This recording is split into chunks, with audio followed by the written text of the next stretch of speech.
السلام علیکم. پرون کوم پېښور بورډ والا رزلټ اناونس شوی دی، هغه کې ما سسټر هم رزلټ ایگزام ورکړی و، هغه لا رزلټ وتی.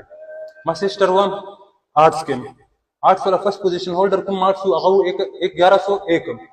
Second position holder کوم مارکس و هغه 1095 और third position holder کوم مارکس و هغه 1088 और ما دی سسټر کوم مارکس و هغه 1090.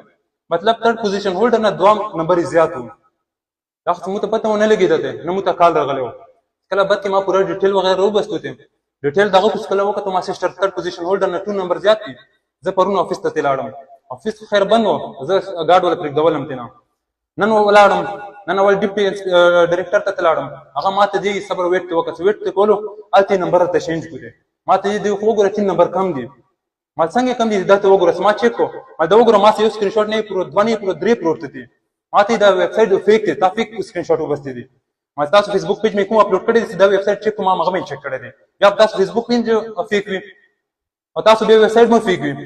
نو ما ته دی نه دا دی مثلا زه څه وکړم، ما ته کنټرول افیس ته لاړ شه.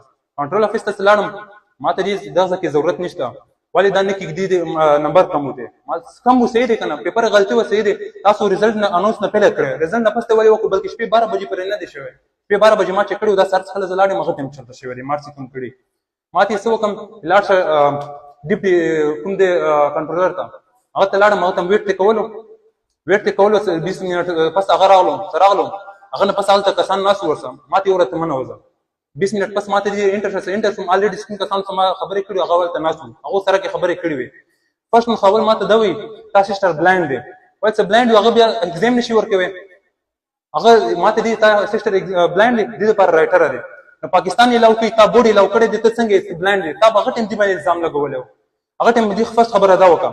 سیکنډ ورته کوم کس بیا ناستو، ما ته دی یو پیپر کې مسله نه، 35 پیپر کې مسله دی.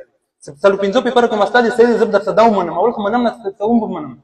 تا هغه ټیم ولې نه کولو ته؟ تا 4 بجې نه پهله ولې نه ویلو دا؟ ته 4 بجې نه پس وای. دا سسټر بلایند دی، مو دی بلایند باندې شپه ورځ یو کړی وته. ادي خپل دغه کول موټر مې اندیر نه سټډي کوم ته. ودي ته داسې لا ملاو شو، ته تھرد پوزیشن کوم هغه ونه واخستو. مو ته سسټر ته انصاف وکړ دی. دی کوم دی ایموشنل ډیمیج شوی دی ته. مو ته د انصاف وکړ دی او دا مفي وغوړی ته. دا مونږ غلطي شوی دی او مو دا غلطي تسلیموم. ودي ته تھرد پوزیشن ته ورکې دی.